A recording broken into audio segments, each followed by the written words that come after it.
যে মানুষটাকে কখনো দেখিনি, যার কণ্ঠস্বর কখনো শুনিনি, যার পবিত্র সান্নিধ্যে উপস্থিত হওয়ার সৌভাগ্য কখনো হয়নি, যে মানুষটা আর আমার মাঝে 1400 বছরেরও বেশি সময়ের ব্যবধান, সে মানুষটা কেমন করে এত আপন হয়ে গেল?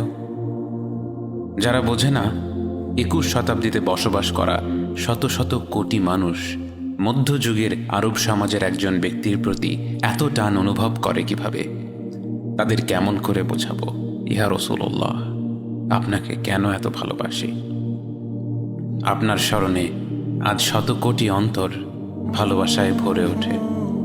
প্রতিটি মুহূর্তে পৃথিবীর কোনো না কোনো অঞ্চলে উচ্চারিত হয় আপনার প্রশংসা, অথচ আপনি যখন পৃথিবীর বুকে আলোকরশ্মি ছড়িয়ে ভূমিষ্ঠ হলেন, তখন আপাত দৃষ্টিতে আপনি ছিলেন অনেকটাই নিঃসঙ্গ, অসহায়।